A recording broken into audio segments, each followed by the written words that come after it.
So you want to buy yourself a used second-hand titanium bike.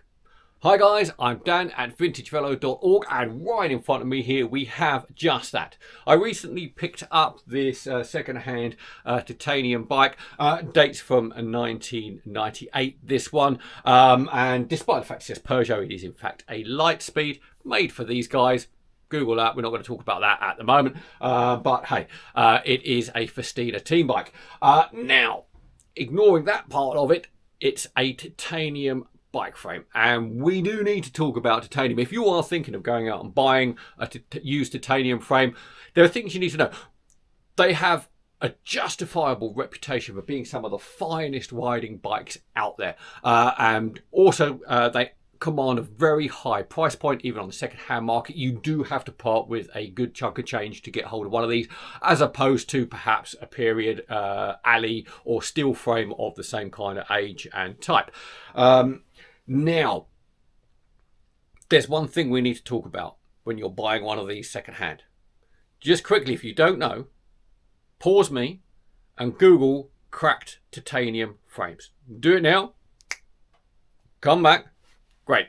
Okay, so if you still want to buy a used titanium bike, the majority of them are absolutely fine, but you have to go into this with your eyes open, because they are susceptible to cracking, and the reason why they crack is to do with the titanium itself. When it is heated in the TIG welding process, if it's not surrounded by inert gas, it can suck in oxygen molecules as it's cooling down, and that makes them brittle, and they crack. And they won't just crack like through a tube, it'll go straight through a weld. It's quite bizarre sometimes, the pattern of the crack. And I'm afraid no manufacturer is immune to this.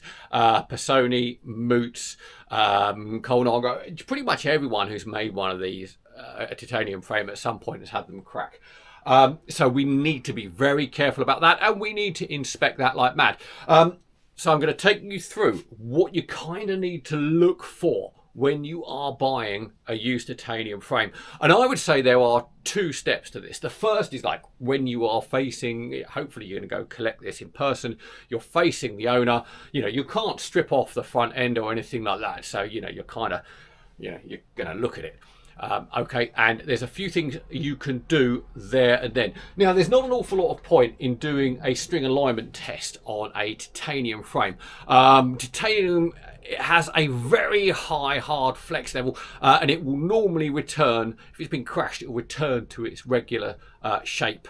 It doesn't deform in the same way that steel does, and it'll usually just crack or give way at that point. But you need to check also for fatigue cracks and things like that, because as well as the welding and the heat and dirt potentially getting in, they can fatigue crack. They don't degrade in the same way that rust or alley does. It won't rust or degrade like that, but they can also suffer with fatigue. So what you are going to do, you've got your bike, you've got the owner there. First thing, we need to look over this bike very, very carefully. And you need to be looking around all of the areas of weld predominantly, but not just on those. And for that, I would suggest having a torch with you, okay? Because depends on where you are. I'm just going to grab a little one here.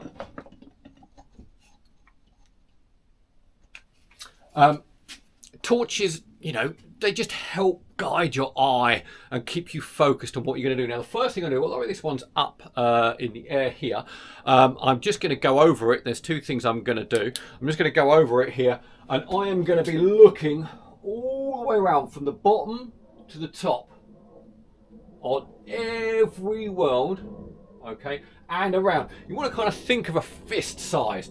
Okay, so all the way back, all the way around here. This one's got its race number hanger. Anywhere where there is a weld, that also includes these kind of areas here, where any kind of dropout or guide or hanger has been welded on. Anywhere where there could be heat, you need to look at really, really carefully.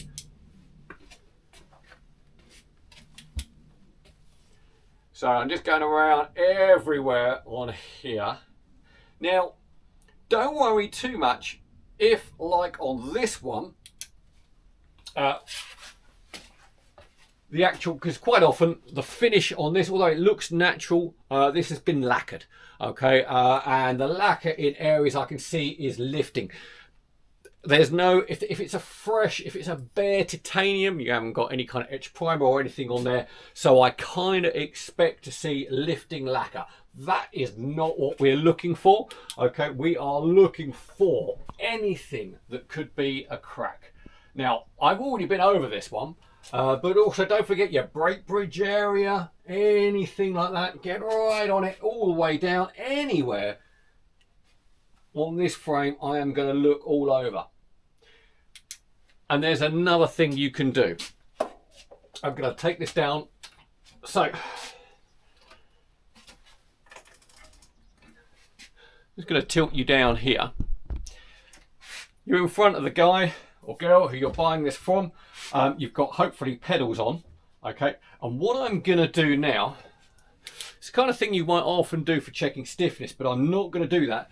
Cracking around the bottom bracket area is, again, very common, especially Colnagos, titanium Colnagos. Around this, and that also goes for titanium Bianchis from the 90s, and also titanium Le Mans.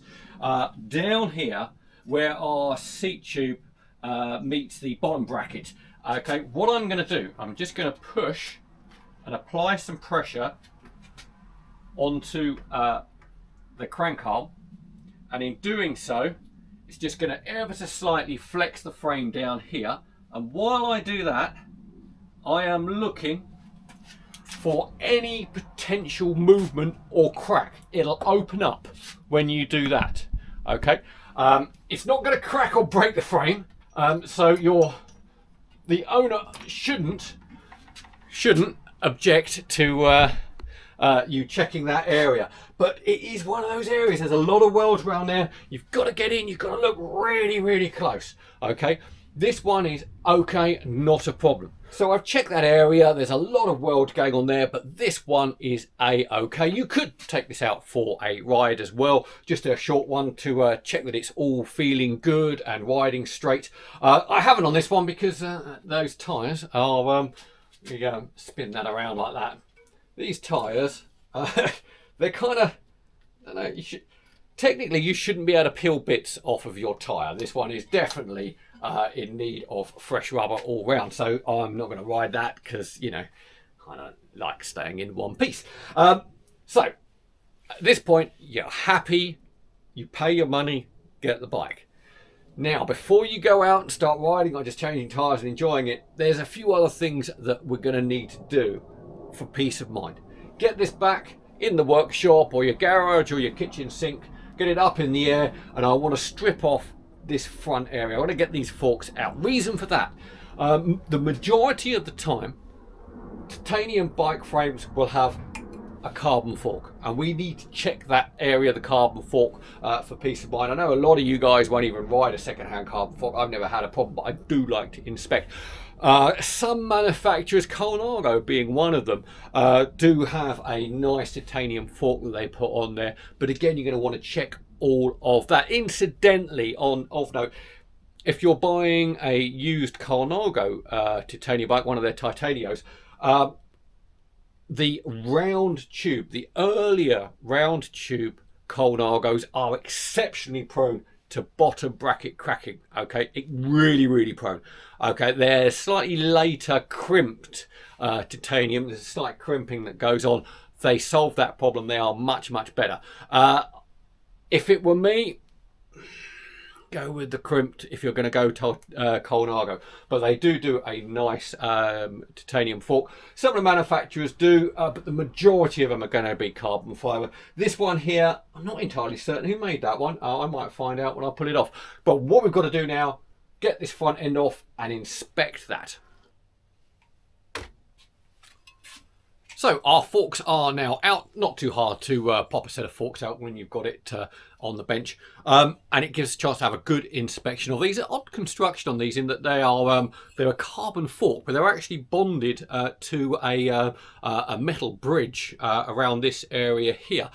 Makes inspection very easy, but you're always looking for, especially around the area here, where often if you have a steel or aluminium steerer tube, it's bonded into the fork around there. What you're looking for is any kind of delamination of the actual carbon fibre, or a strange kind of milky whiteness to any of the glues or anything like that. It looks like that could be a sign that it could be failing. If in doubt, take it to your local bike shop, get them to inspect it. Possibly even, if you're really worried about it, get it x-rayed, and that'll show you whether you've got any real problems with your forks. These are fine.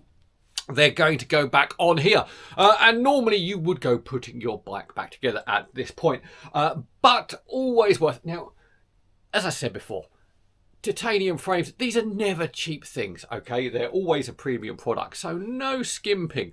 Obviously, I've got to change a few parts on here back to how it should have been in 1998 Festina. It's currently got an Ultegra triple on there. That's no good. Needs to be a Dura Ace 7700 on there, which means I've got to change the shifters as well.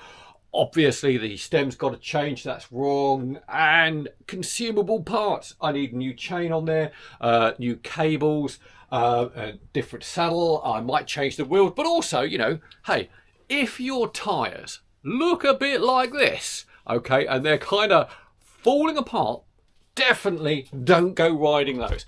I cannot stress enough how important it is to have good rubber on your bike, and on a bike of a titanium quality. Just don't mess around with old tyres. Get them swapped out. Get something really nice on there, something lavish. The bike will ride so much better for it.